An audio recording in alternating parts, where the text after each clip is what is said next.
The emergency alarm screamed through the halls of Earth's command center. Director Sarah Mitchell ran toward the main room, her heart pounding. She knew that alarm. It only sounded for one thing. War. When she entered, 50 officers stood frozen, staring at the giant screen on the wall. 3 planets burned. New Perth, Harmony Station, Silver Ridge. All human colonies. All on fire. What happened? Sarah demanded. Admiral Victor Chin turned to her. His face was pale. The Crevathi Empire attacked. 30 minutes ago. Orbital bombardment. They hit all 3 colonies at the same time. Sarah felt her stomach drop. Survivors? We're still getting reports, but... Victor's voice cracked. Early estimates say 15 million dead. Maybe more. 15 million. Sarah's legs felt weak. She grabbed the edge of a desk to steady herself. 15 million humans. Gone. In 30 minutes. Show me the footage, she said quietly. The screen changed. Sarah watched as massive Crevathi warships appeared above New Perth. The ships were dark and angular, covered in weapon ports. They didn't send a message. They didn't issue a warning. They just fired. Beams of energy lanced down from orbit. Where they touched, cities vanished. The capital of New Perth, a beautiful place called Hope Valley, simply ceased to exist. 3 million people lived there. Now there was only a smoking crater 5 miles wide. The same scene played out on Harmony Station and Silver Ridge. Schools, hospitals, homes, farms. All destroyed in minutes. The Crevathi ships fired until nothing moved on the surface, then jumped back into faster-than-light travel and disappeared. Do we know why? Sarah asked. Communications officer Lisa Park pulled up a message. The Crevathi ambassador sent this 10 minutes after the attack. He says humans were expanding into Crevathi territory. He calls the bombardment a necessary correction. He says humanity needs to learn respect. Sarah read the message. Her hands started to shake. Not from fear. From rage. Crevathi territory, she repeated. We've had legal settlement rights to those systems for 40 years. The Galactic Council approved them. The Crevathi never objected. They're calling it a warning, Victor said. Their ambassador says if we complain to the Council or attempt retaliation, they'll destroy 10 more colonies. They say their fleet is 5 times larger than ours. They say we should accept reality and negotiate. Sarah looked around the room. Every person there was watching her. Waiting. They needed her to be strong. To be calm. To lead. She took a deep breath. What do the Crevathi know about our military? Victor pulled up a file on his tablet. According to their intelligence reports, they think we're weak. We haven't fought a major war in 200 years. We spend our resources on trade ships, not warships. We focus on diplomacy and peaceful expansion. They believe we've forgotten how to fight. Sarah walked to the window. Below, Earth turned slowly in the darkness of space. Blue and green and beautiful. 200 years ago, humans had nearly destroyed this planet in a terrible war. Billions died. When it ended, humanity made a choice. Never again. They would build instead of destroy. They would talk instead of fight. They would be better. But being better didn't mean being defenseless. It meant being smart enough not to use your weapons unless you had no other choice. They think we forgot, Sarah said softly. They're wrong. We didn't forget. We just chose not to. We chose peace. We chose to be better than we were. She turned back to the room. Her eyes were hard now. Determined. But they killed 15 million of our people. Children. Families. They burned our worlds. And now they threaten to do it again. Sarah walked to the command console in the center of the room. They think we have no choice but to surrender. They're wrong about that too. We always have a choice. She placed her hand on the biometric scanner. Red lights flashed. A computer voice spoke. Authorization required for Protocol Dragon. Confirm identity. Director Sarah Mitchell. Authorization code, Alpha 7 Omega 9 Delta. Identity confirmed. Protocol Dragon requires secondary authorization. Victor stepped forward and placed his hand on a second scanner. Admiral Victor Chin. Authorization code, Zulu 3 Echo 5 Romeo. Secondary authorization confirmed. Activating Protocol Dragon. Deep beneath the command center, systems that had been silent for 2 centuries came to life. Across Earth, military factories powered up. Weapons that had been stored in secret bunkers were loaded onto transports. Shipyards that built peaceful merchant vessels opened hidden bays containing very different ships. On Luna, Mars, and a dozen other human worlds, the same thing happened. Humanity had spent 200 years building a civilization of peace. But underneath that peace they had maintained something else. A promise. A guarantee. If anyone ever attacked them again they would be ready. Send the message, Sarah ordered. All human colonies. All stations. All military outposts. Use the old encryption codes. The emergency protocols. Lisa's fingers flew across her keyboard. Across hundreds of light years, through the quantum communication network, encrypted messages raced to every human settlement in the galaxy. In homes and offices, on farms and factories, in ships and stations, humans received a message they had hoped would never come. 3 words appeared on screens everywhere: the Dragon's Wake. People who received that message understood. Some cried. Some prayed. Some simply began packing. But everyone moved. Within an hour, human civilians started evacuating from alien worlds. Human merchants recalled their ships. Human tourists boarded shuttles home. Throughout the galaxy, humanity pulled back to their own systems. Other species noticed. The Trelawney, who traded extensively with humans, sent worried messages asking what was happening. The Veskari, a peaceful species, offered to mediate. The Galactic Council requested an emergency session. Sarah ignored them all. There would be time for talking later. Right now, humanity needed to prepare. How long? She asked Victor. 72 hours for full fleet deployment, he answered. But I can have strike forces ready in 48. Make it 40, Sarah said. The Crevathi are celebrating right now. They think they've won. Let them enjoy it while they can. Victor smiled. It was not a kind smile. Yes, Director. Across human space the dragons were waking. And they were very, very angry. Commander Brian Walsh stood on the bridge of the warship Thunderbird, watching New Perth grow larger on the view screen. 40 hours had passed since the Crevathi bombed the colony. 40 hours since 15 million humans died. Now it was time for answers. Enemy fleet detected, his tactical officer reported. 12 Crevathi warships in orbit around New Perth. They're broadcasting occupation signals. Claiming the system as Crevathi territory. Brian's jaw tightened. The Crevathi were still there. Still circling above the ashes of human cities like vultures. They hadn't even left. Weapon status? He asked. All systems ready, Commander. Kinetic harpoons loaded. EMP missiles armed. Boarding teams standing by. Brian nodded. Around him, the bridge crew worked with quiet efficiency. They were young, most of them. They trained their whole lives for a war they hoped would never come. Now it was here. Open a channel to the Crevathi flagship, Brian ordered. The view screen changed. A Crevathi commander appeared, his insect-like face clicking with amusement. Ah, a human ship. Come to surrender? Smart choice. You may leave your system now. New Perth belongs to the Crevathi Empire. My name is Commander Brian Walsh of the Human Defense Fleet, Brian said calmly. You have one chance. Leave this system immediately. Do not return. The Crevathi commander's mandibles spread in what might have been a laugh. You dare threaten us? You have one small ship. We have 12 warships. Leave now or we will destroy you like we destroyed the colonists. Brian smiled. It was not a friendly smile. You're right. I only have one ship here. But I'm not alone. He cut the transmission and turned to his crew. Send the signal. Across the New Perth system, space began to shimmer. One by one, human warships dropped out of faster-than-light travel. Not one ship. Not 12. 30 human vessels materialized around the Crevathi fleet. Dreadnoughts. Carriers. Destroyers. Ships the Crevathi had never seen before. The Crevathi commander's face reappeared on Brian's screen. He wasn't laughing anymore. Where did these ships come from? Our intelligence said humans had no military fleet. Your intelligence was wrong, Brian said. Last chance. Leave. The Crevathi commander snarled.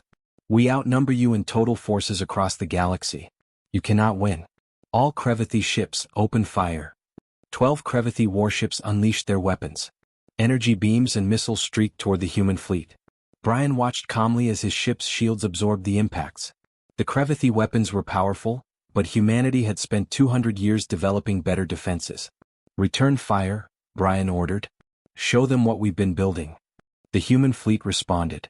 But they didn't use energy weapons like the Crevathi expected. Instead, they fired kinetic harpoons. These were massive metal spears accelerated to incredible speeds. They punched through Crevathi shields like they weren't even there. The first Crevathi ship took 3 harpoons to its engine section. The ship shuddered, listed sideways, and went dark. Dead in space. Target their weapons and engines, Brian commanded. We're not here to murder. We're here to stop them. The battle was brutal and one-sided. Crevathi ships tried to maneuver, but human vessels were faster. The Crevathi fired their weapons, but human shields held. When Crevathi captains tried to ram human ships in desperation, EMP missiles shut down their systems completely. In 20 minutes, 8 Crevathi ships were disabled. The remaining 4 tried to retreat, but human destroyers cut off their escape routes. They were trapped. Crevathi flagship, this is your final warning, Brian broadcast. Power down your weapons and prepare to be boarded. Or be destroyed. For a long moment, nothing happened. Then, slowly, the Crevathi ships went dark. Their weapons powered down. They surrendered. Boarding teams go, Brian ordered. Small human craft launched from the carriers. They attached to the Crevathi ships like barnacles. Human soldiers in combat armor cut through the hulls and entered. The Crevathi crew tried to fight, but it was pointless. Human soldiers moved through the ships with practiced precision, stunning the aliens with non-lethal weapons and securing key areas. Within an hour, all 12 Crevathi ships were under human control. Not a single one escaped. Brian stood on the bridge, watching the captured fleet. Secure the prisoners. Send medical teams to treat the wounded. Both theirs and ours. Commander, we're receiving transmissions from across the galaxy, his communications officer said. Human fleets just appeared in 15 other Crevathi-occupied systems.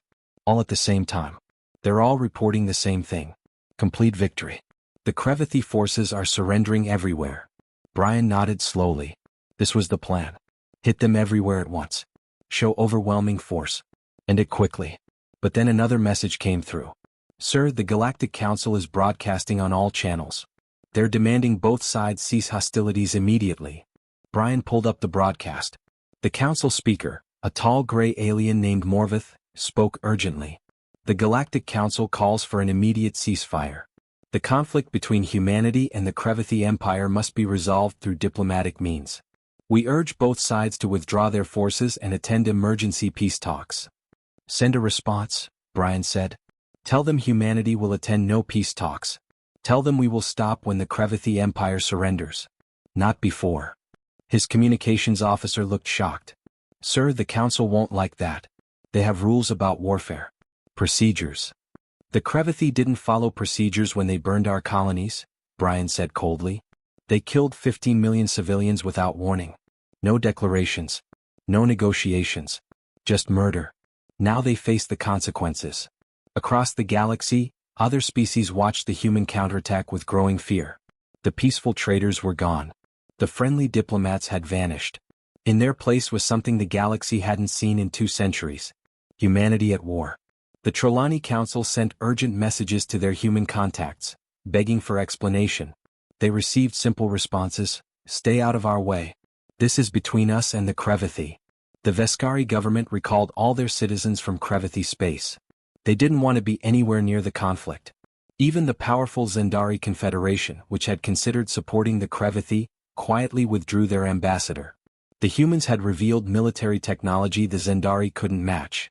Weapons they'd never seen. Tactics they didn't understand. On the Crevathi homeworld, High Commander Draxol watched reports flood in. 15 systems lost. 27 warships captured or destroyed. Human fleets appearing everywhere simultaneously. It was impossible. Humans were supposed to be weak. They were supposed to surrender. How many ships do they have? He demanded.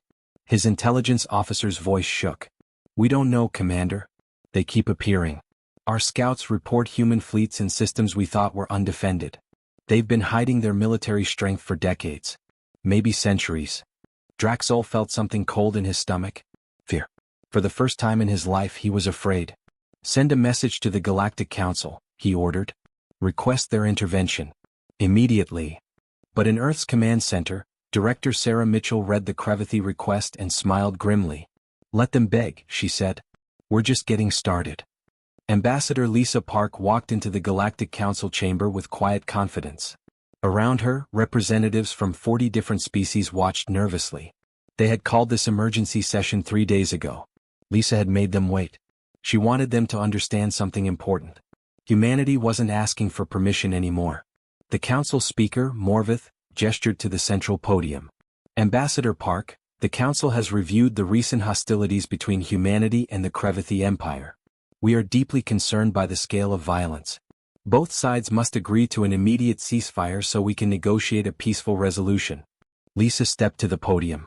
She looked around the chamber slowly, meeting the eyes of each council member. No, she said simply. The chamber erupted in shocked voices. Species who had never heard a human refuse anything were suddenly talking over each other. Morvith raised his hand for silence. Ambassador, perhaps you misunderstood.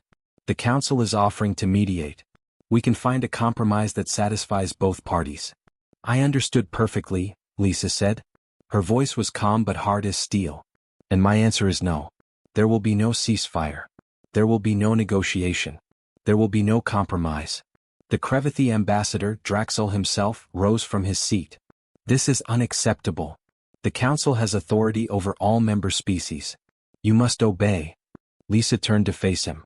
Your empire murdered 15 million of my people. You burned our worlds. You killed our children. And now you hide behind the council, begging for protection. She paused. Where was the council when you attacked us? Where was this authority when you needed approval for orbital bombardment? Draxel's mandibles clicked angrily. That was a military action against legitimate targets. Your colonies were in disputed territory. There was no dispute, Lisa said coldly. The council approved our settlement rights 40 years ago. You never objected. You never filed a claim. You just decided to kill us and take what you wanted. So now you face the consequences. Morvith tried again. Ambassador Park, we understand your anger. But continued warfare will only lead to more death. What does humanity want? Lisa's answer was simple and final. Complete and unconditional Crevathi surrender. Disarmament of their military. War crime tribunals for everyone involved in the attack. Reparations for the families of the dead. And a guarantee this never happens again. Impossible. Draxel shouted. We are a sovereign empire. We will never surrender to humans. Then you will be destroyed, Lisa said quietly. System by system. Fleet by fleet. Until nothing remains but rubble and regret. Your choice. She left the chamber. Behind her, the council dissolved into chaos. Some species supported humanity's position. Others were terrified by human ruthlessness. But none of them tried to stop what happened next. Captain Ryan Foster commanded the human blockade fleet at Cravath Prime, the Empire's fortress world. 30 Crevathi warships orbited the planet, protecting their most important military base. Captain Ryan's orders were simple. Nothing gets in. Nothing gets out. Wait. Captain, the Crevathi are broadcasting again, his communications officer reported. They say they have enough supplies for 6 months. They say we're wasting our time. Ryan nodded. Acknowledge their message. Tell them we have enough supplies for 6 years. We'll still be here when they're eating their boots. It was the human way of war. Patience. Humans didn't rush. They didn't get angry. They just applied pressure steadily, constantly, without emotion. Like water wearing down stone. On the 4th day of the blockade, the Crevathi tried to break through. 10 warships charged the human line, weapons firing. Ryan's fleet didn't even move. They just activated their defensive shields and let the Crevathi exhaust their weapons. When the Crevathi ships ran out of ammunition, human fighters swarmed them, disabled their engines, and left them floating helplessly in space. Recover their crews, Ryan ordered. Give them food and water. Show them how prisoners should be treated. The rescued Crevathi soldiers couldn't understand. They expected torture. They expected execution. Instead, humans gave them medical care and warm meals. It was confusing and terrifying in a different way. Across Crevathi space, similar scenes played out. Human fleets appeared at military installations and simply waited. They didn't attack civilians. They didn't bomb cities. They targeted only military assets with surgical precision. But they never stopped. Never slowed. Never showed mercy to Crevathi warships. In the Tarkith system, Commander Amy Rodriguez led a week-long hunt for a Crevathi raiding fleet. The Crevathi captain was clever, hiding in asteroid fields and gas clouds. But humans were patient. Amy's ships tracked every movement, analyzed every pattern. On the 8th day, they cornered the Crevathi fleet in a dead-end system with no escape routes. The Crevathi surrendered without firing a shot. They fought smart, Amy told her crew afterward. But we fought smarter. That's the difference. Other species in the galaxy watched with growing unease. The Trelawney ambassador sent a private message to his government. Humans are not angry. That's what frightens me. They're cold. Calculated. They treat warfare like mathematics. I think they could do this forever. The Veskari Council debated whether to offer humanitarian aid to the Crevathi. They decided against it. Getting involved might make humanity see them as enemies. Nobody wanted that. Even the powerful Zendari Confederation quietly withdrew their trade agreements with the Crevathi Empire. Their military analysts had studied the human tactics. The conclusion was simple and terrifying. If humanity fought the Zendari the same way, the Zendari would lose. On the Crevathi homeworld, High Commander Draxol watched his empire crumble. 15 systems lost in the first week. 30 systems by the end of the second week. His fleets were being destroyed or captured faster than he could count them. How are they doing this? He demanded. We have more ships, more soldiers, more weapons. His chief strategist, a younger officer named Thask, answered carefully.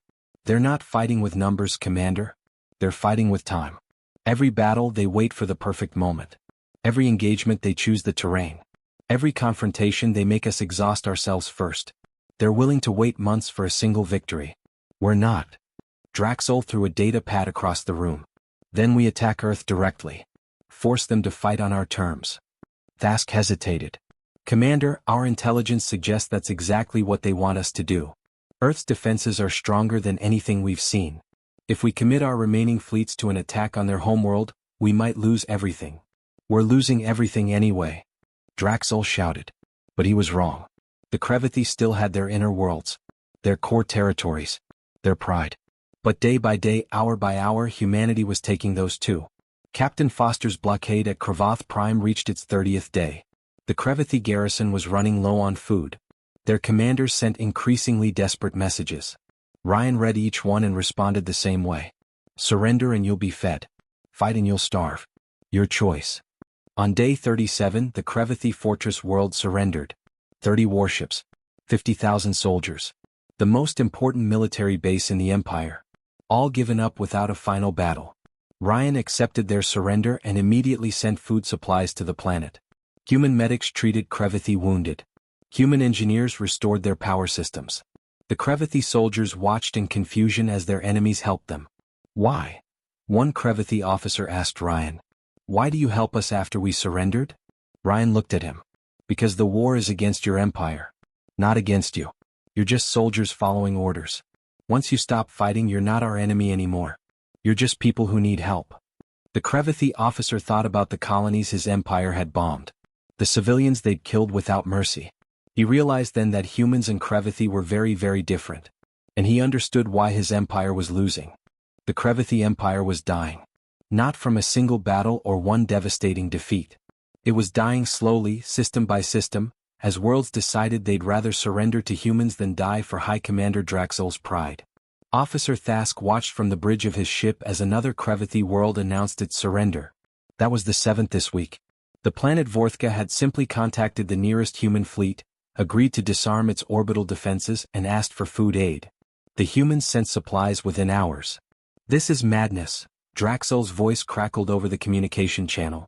Vorthka was one of our core worlds. How can they surrender without even fighting? Thask understood even if his commander didn't. The people of Vorthka had watched human fleets for 2 months. The humans didn't bombard cities. They didn't threaten civilians. They just waited patiently until the military forces ran out of supplies. Then they offered generous surrender terms. Why would anyone choose starvation over that? Commander, we've lost 60% of our territory, Thask reported. 43 systems have surrendered. Our fleet is down to less than 300 ships. We cannot win this war. Then we'll make them regret starting it. Draxol snarled. Assemble every remaining warship. Every fighter. Every battle station. We're going to attack Earth itself. Thask felt his blood go cold. Commander, that's suicide. Earth's defenses are unknown. We could be walking into a trap. I don't care. Draxol shouted. If we're going to fall, we'll take the human homeworld with us. Maybe then they'll agree to negotiate. 2 weeks later, the largest Crevathi fleet ever assembled approached the Sol system. 240 warships, carrying the last strength of an empire. Draxol commanded from the flagship. Thask commanded a cruiser in the second wave. Neither of them knew what waited ahead. Entering Sol system now, the navigator reported. The Crevathi fleet emerged from faster-than-light travel near Saturn. The gas giant filled their view screens, its beautiful rings glittering in the sunlight. For a moment, everyone on the bridge just stared. It was breathtaking. Then the trap closed. Admiral Victor Chen had been waiting for this exact moment. He'd known the Crevathi would eventually try a desperate strike at Earth. So he'd prepared. The rings of Saturn weren't just beautiful. They were full of human ships. All units, activate, Victor commanded. Throughout Saturn's rings, hidden among billions of ice chunks and rocks, human warships powered up. Stealth systems deactivated. Weapons came online. The Crevathi suddenly found themselves surrounded by over 300 human vessels. "It's a trap," someone shouted on Thask's bridge. The human fleet attacked from every direction at once. Ships hiding in the rings used the ice and rock as cover, popping out to fire kinetic harpoons before disappearing again. The Crevathi tried to return fire, but hitting a target behind millions of asteroids was nearly impossible. Draxel ordered his fleet forward. "Push through. Get to Earth." But the humans had thought of that too. As the Crevathi advanced, human ships used Saturn's gravity to slingshot around the planet at incredible speeds. They appeared behind the Crevathi formation, cutting off any retreat. "We're surrounded," Thask's tactical officer shouted. The battle turned into a slaughter. Crevathi ships tried to maneuver, but the rings made everything difficult. Their sensors couldn't track targets through all the debris. Their weapons kept hitting ice chunks instead of ships. Meanwhile, human forces moved through the rings like they'd practiced it 1,000 times. Which they had. Victor Chen watched from his command ship. "Target their engines and weapons. Disable, don't destroy. These are desperate soldiers, not war criminals." The human fleet followed his orders with precision. Crevathi ships were crippled one after another. Some tried to ram human vessels in final acts of defiance. EMP missiles shut them down before they could. Others attempted to retreat back to faster-than-light speeds. Human fighters disabled their jump drives. Thask's cruiser took 3 direct hits. The ship shuddered and went dark. Emergency power kicked in, but half his crew was wounded.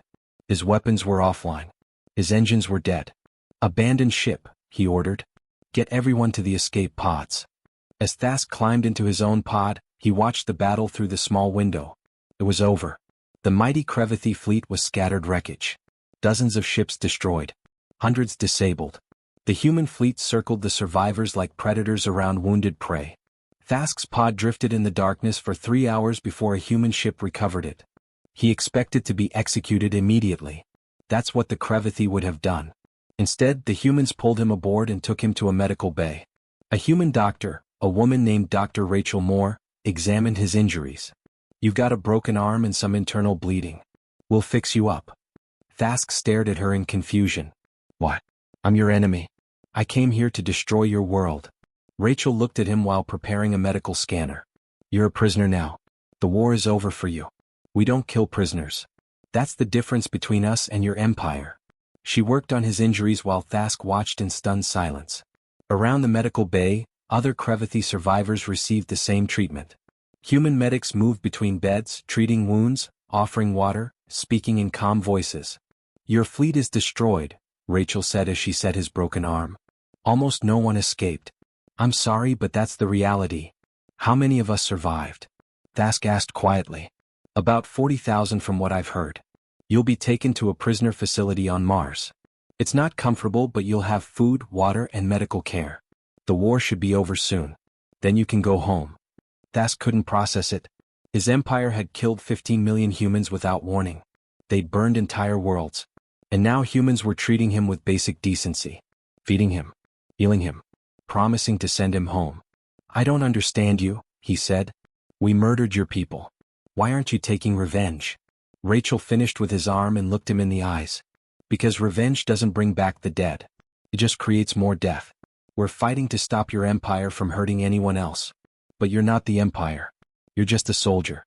Once you stop fighting, killing you serves no purpose." Later, Thask was transferred to the Mars facility with thousands of other Crevathi prisoners. The place was basic but clean.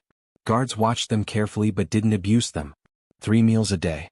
Medical care when needed. Even access to communication with families back home. One evening, Thask stood at a window looking at Earth in the distance. Another prisoner, a young Crevathi named Vec, joined him. "I heard Draxel is dead," Vec said quietly. "His flagship was destroyed. The human admiral offered him a chance to surrender. He refused and tried to ram their command ship. They had no choice." Thask nodded. It was a fitting end for Draxel. stupid and proud until the very end. What happens to us now? Beck asked. We wait, Thask said.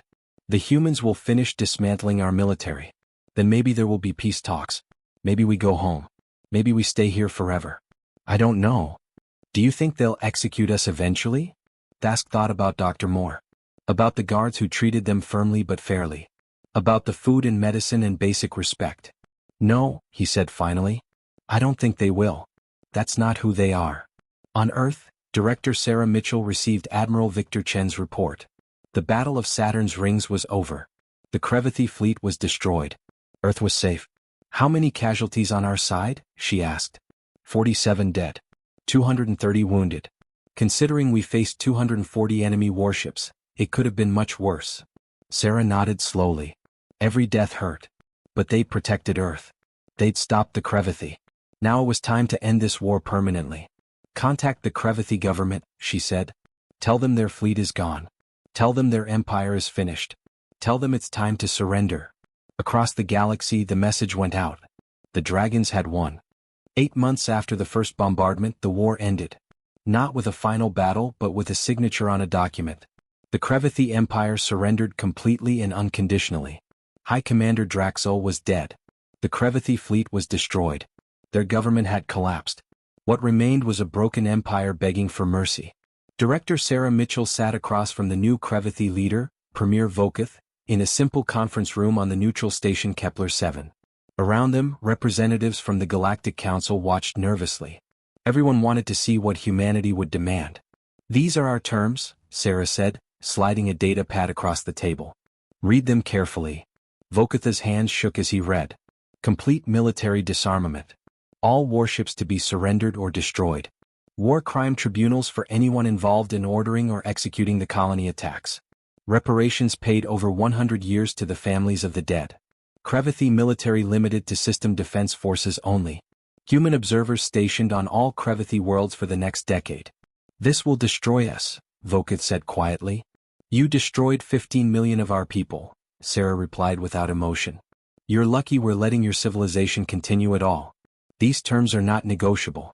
Sign or the war continues. Voketh looked around the room hoping someone would help. The Galactic Council members looked away. Nobody wanted to anger humanity.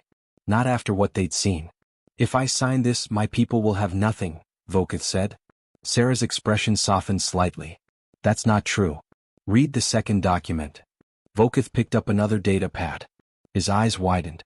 It was a humanitarian aid package. Food shipments to Crevathi worlds. Medical supplies. Construction materials to rebuild damaged infrastructure. Educational programs. Economic development assistance. Billions of credits worth of aid spread over 20 years. I don't understand, Voketh said. You're going to help us? After everything? We're going to help your civilians, Sarah corrected. The people who had nothing to do with this war. Children. Families. Workers. They didn't bomb our colonies. They're just trying to survive. We won't punish them for their government's crimes. Voketh stared at the documents. On one hand, his empire would be dismantled. On the other, his people would be fed. It was harsh but fair. More fair than the Crevathi would have been if they'd won. He signed both documents. The Galactic Council erupted in shocked conversation. Ambassador Lisa Park stood and addressed the chamber. The war is over. Justice will be served. And now we rebuild. Over the following months, human ships arrived at Crevathi worlds carrying food and medicine instead of weapons. Human engineers helped repair power stations damaged in the fighting. Human doctors treated Crevathi civilians injured during the war. It was strange for everyone involved. Officer Thask, released from the Mars prison facility, returned to his homeworld of Cravath Prime. The fortress world he remembered was gone. The military bases were empty. The warships had been dismantled. But the cities were full of activity. Humans worked alongside Crevathi, rebuilding what the war had broken. He found Dr. Rachel Moore in a temporary hospital, treating Crevathi children. You came here? He asked in surprise. To help us. Rachel looked up and smiled. Someone has to. These kids didn't start the war. They shouldn't suffer for it. Thask watched her work. She treated each patient with the same care she'd shown him on the human ship. No hatred. No revenge. Just medicine. I still don't understand your people, Thask said. We're not complicated, Rachel replied while checking a child's temperature. We believe in justice, not cruelty. We punish those responsible, but we help those who need it. That's just being decent. Across the galaxy, the war crime tribunals began. The Galactic Council established courts to try those responsible for the colony attacks. Former military commanders, politicians who ordered the strikes, ship captains who carried out the bombardments. All were brought to justice. The trials were fair and public. Evidence was presented. Defendants had lawyers. Everything was recorded. When verdicts came, they were harsh. Those found guilty of ordering the attacks received life sentences. Those who carried them out received decades in prison. But everyone received a trial. Everyone got to present their defense. The galaxy watched and learned. This was how humanity dealt with war crimes. Not with revenge. With justice. 6 months after the surrender, Director Sarah Mitchell addressed the Galactic Council one final time. Every species sent representatives. Everyone wanted to hear what she would say. This war should never have happened, Sarah began. The Crevathi Empire attacked us without cause. They killed 15 million innocent people. They thought we were weak. They thought we would surrender. They were wrong. She looked around the chamber slowly. Humanity spent 200 years building a peaceful civilization. We chose diplomacy over war. Trade over conquest. Cooperation over conflict. Some of you thought that made us soft. The Crevathi certainly did. They learned otherwise. Sarah's voice grew harder. Let me be clear about something. We did not win this war because we're cruel. We won because when we fight smart. We fight together. We fight with purpose. And we never stop until our people are safe. The chamber was completely silent. The human military is returning to standby status, Sarah continued. Our warships will go back into storage. Our soldiers will return to civilian life. The dragons are going back to sleep. But understand this. She paused. They will wake again if anyone threatens humanity. And next time there will be no warnings. No mercy. No second chances. She looked directly at the empty Crevathi seats. The Crevathi Empire learned what happens when you attack humans. They paid a terrible price. I hope no one else needs to learn that lesson. Because we really do prefer peace. But we will absolutely choose war if you force our hand. Sarah sat down. Nobody spoke for a long moment. Then, one by one, species representatives stood and acknowledged her words. The message was received. Humanity was not to be threatened. In the years that followed, the galaxy changed. Trade agreements with humanity became more valuable than ever. Human technology, previously shared freely, now came with careful conditions. Human colonies expanded into new systems and nobody objected. Nobody dared. But humanity also kept its promises. Aid continued flowing to Crevathi worlds. Human advisors helped them rebuild. Human teachers educated a new generation of Crevathi children. Slowly, carefully, the former enemies became something else. Not friends exactly. But not enemies anymore either. Thask eventually became a teacher himself, educating young Crevathi about the war. He told them the truth. About how their empire's pride led to disaster. About how they learned the difference between strength and cruelty. About how humans could have destroyed them completely but chose mercy instead. Remember this, he told his students. Humans are kind. They're generous. They prefer peace. But they are also the most dangerous species in the galaxy when threatened. That's not a contradiction. That's wisdom. They know when to be gentle and when to be hard. We should learn from that. One student raised her hand. Teacher Thask, are humans still dangerous now that the war is over? Thask thought about Dr. Moore. About Admiral Chin. About Director Mitchell. Yes, he said honestly. They're still dangerous. But only if you make them be. Treat them with respect. Honor your agreements. Never threaten their families. Do that and they're the best friends you could have. On Earth, Sarah Mitchell stood in her office, looking at the same view she'd seen the day the war started. The planet turned peacefully below. Cities glowed with light. Ships came and went carrying trade goods instead of weapons. Everything looked the same as before. But it wasn't the same. The galaxy knew the truth now. Humanity's peaceful nature was a choice, not a weakness. And choices could change. Admiral Victor Chin entered her office. The last warship just went into storage. The fleet is officially in standby status. Sarah nodded. Good. Let's hope they stay there. Do you think they will? Do you think we'll have real peace now? Sarah smiled slightly. For a while, yes. The Crevathi learned their lesson. Others watched and learned too. But eventually, someone will forget. Someone will test us again. Might be 10 years from now. Might be 100. But it will happen. And when it does, the dragons will wake again, Sarah said simply. And we'll do what we always do. Protect our people. No matter the cost. She turned from the window. The war was over. The peace was won. And humanity would guard that peace as fiercely as they'd fought for it. Because that's what dragons do. They sleep. They wait. But they never forget how to breathe fire.